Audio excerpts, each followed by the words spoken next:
U.S. cell phone service provider AT&T has just disclosed a massive data breach. The company says the call and text message records from nearly all of its customers have been leaked over a period of about 6 months last year. Linda is following all of the details as they come in.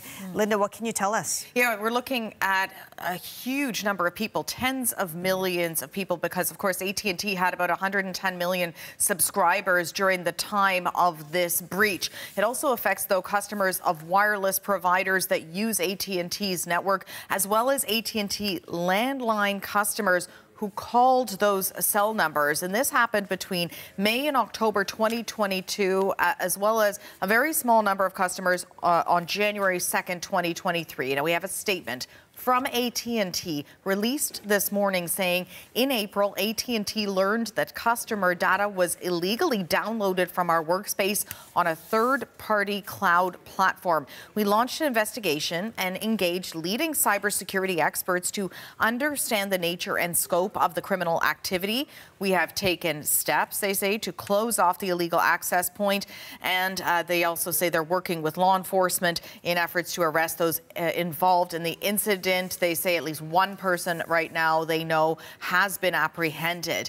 As for what was exposed in this data breach, the phone numbers, as we've said, of cellular customers and the customers of wireless providers that use the network, phone numbers as well of customers that customers interacted with during these periods, including customers of other wireless networks, the number of times they interacted, as well as the call duration. Now, they say the content of those calls and texts was not released. The social security numbers, dates of birth, personally identifiable information not exposed in this, not the time of those calls or texts, and not customer names. But of course, we know it's easy to get the name that is associated with a particular phone number.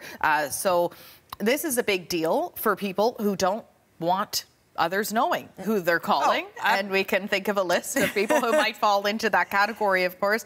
But AT&T says they don't believe the data is now still publicly available. They say they'll notify those who are affected. They're going to give them resources to protect their information. But this is the second such incident in the recent history of this company. Back in March, they revealed about 73 million customers' personal information had been leaked onto the dark web there. They say this particular incident is separate, not related to that. I mean, it's a relief that the contents have not been stolen, but it's still nerve-wracking given how much information we keep on our phones. Absolutely, right? And certainly some probably shaking in their boots if they don't want somebody knowing who they were calling this morning. That's right. That's a whole other conversation. Linda Ward, thank you so much.